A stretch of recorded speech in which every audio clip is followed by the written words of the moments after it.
혹시 요즘 이런 생각이 자주 드시나요? 그때 내가 조금만 더 잘했더라면, 앞으로 몸이 더 아프면 어떡하지? 자식들에게 짐이 되면 어쩌나? 내 인생 잘 살아온 게 맞을까? 사람은 이상하게도 이미 지나가 버린 어제 때문에 울고 아직 오지도 않은 내일 때문에 잠을 설치곤 합니다. 그런데 인생을 오래 살아본 분들이 마지막에 가장 많이 후회하는 건 실패 자체가 아니었습니다. 걱정하느라 현재를 너무 놓치고 살았다는 것이었습니다. 오늘 이 시간에는 과거의 후회와 미래의 불안 사이에서 조용히 지쳐가고 있는 마음을 위해 이야기해 보려 합니다.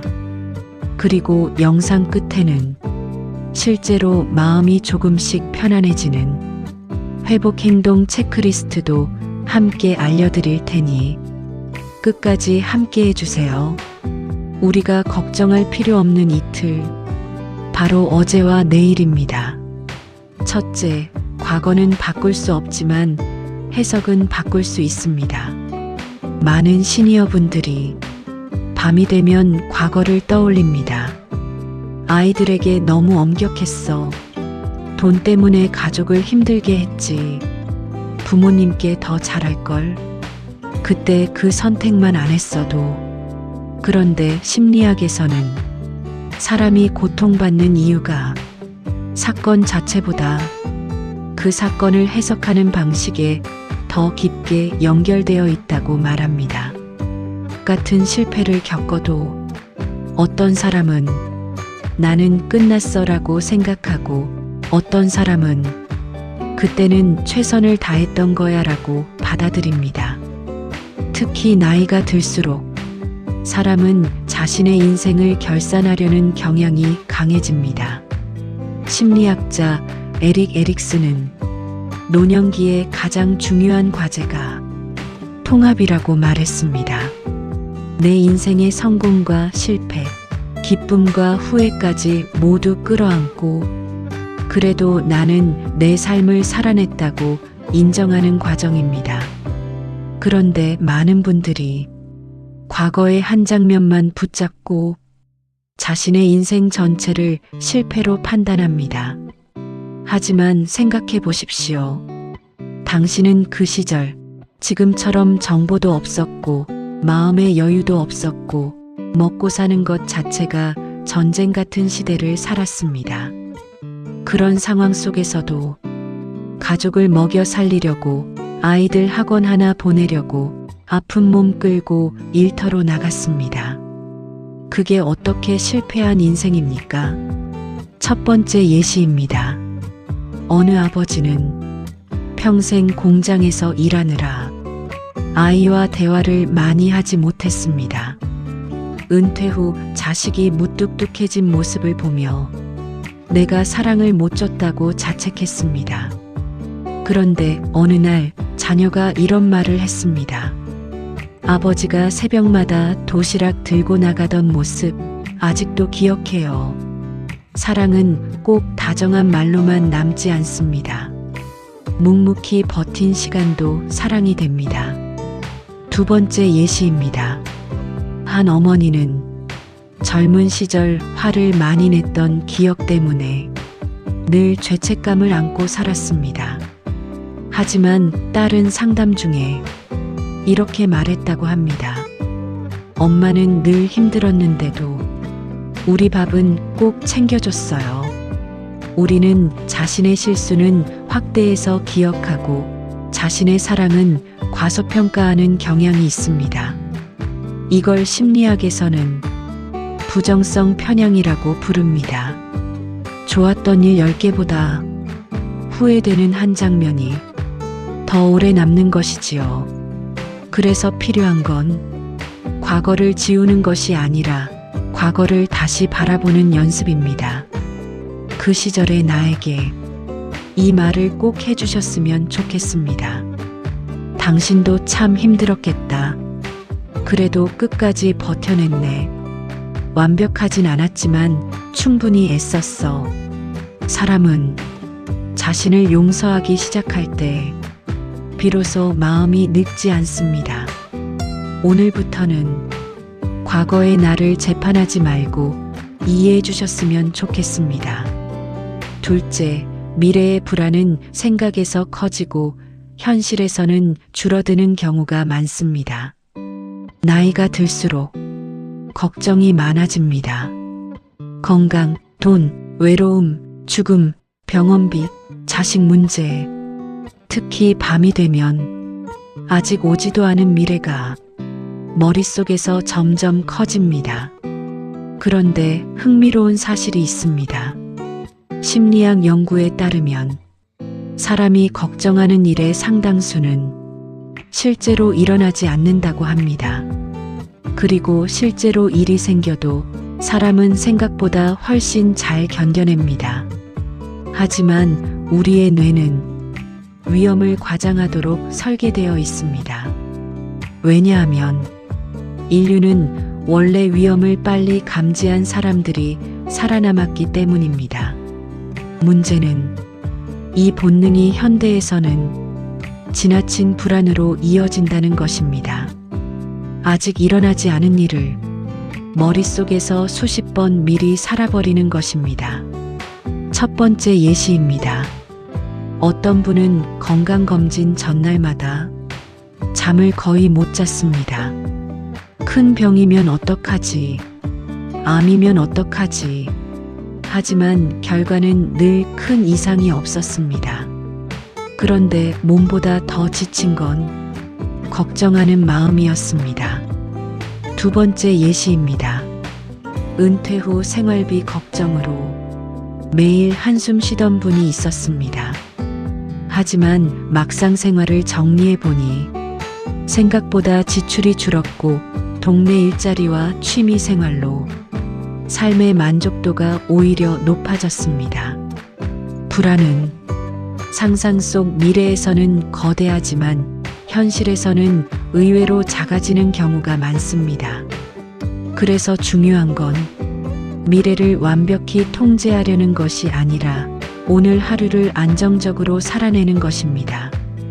심리학에서는 이것을 현재 중심 회복력이라고 말합니다.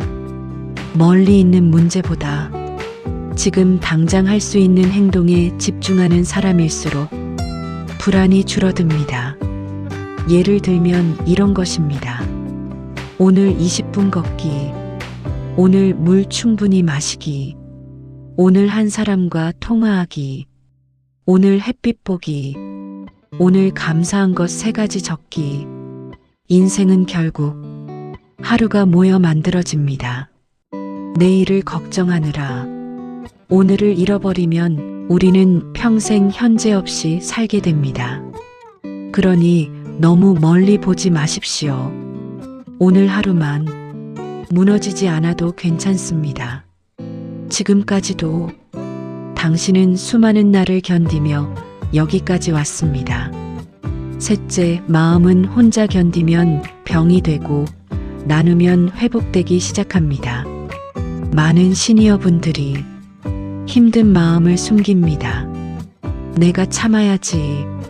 괜히 자식 걱정시킨다. 이 나이에 무슨 우울이냐.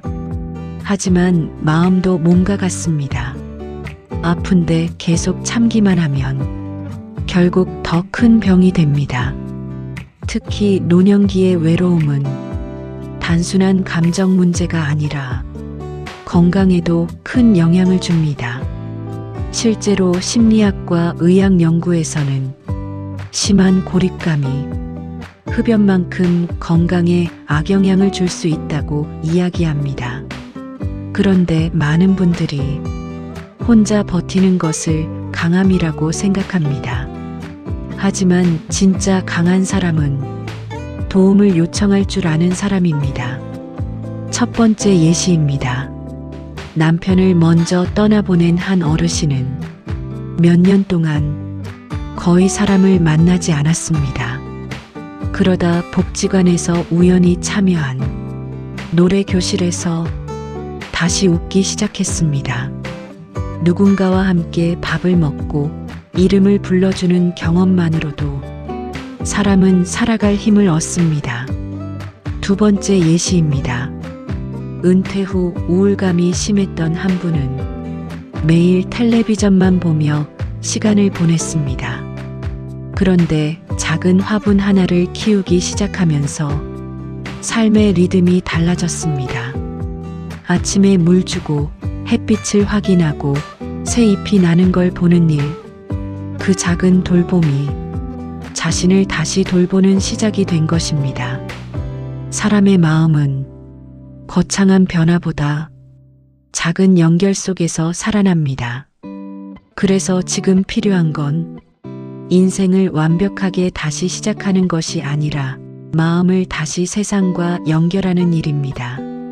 넷째, 인생의 마지막까지 사람은 다시 행복해질 능력이 있습니다. 많은 분들이 이렇게 말합니다. 이 나이에 뭘, 이제 늦었지. 내 인생은 이미 지나갔어. 하지만 인간의 뇌는 평생 변화할 수 있습니다. 이를 신경가소성이라고 합니다. 즉, 나이가 들어도 새로운 감정, 새로운 습관, 새로운 행복을 다시 만들어낼 수 있다는 뜻입니다. 실제로 노년기에 더 평온하고 단단해지는 사람들도 많습니다. 왜냐하면 비교보다 본질을 보기 시작하기 때문입니다.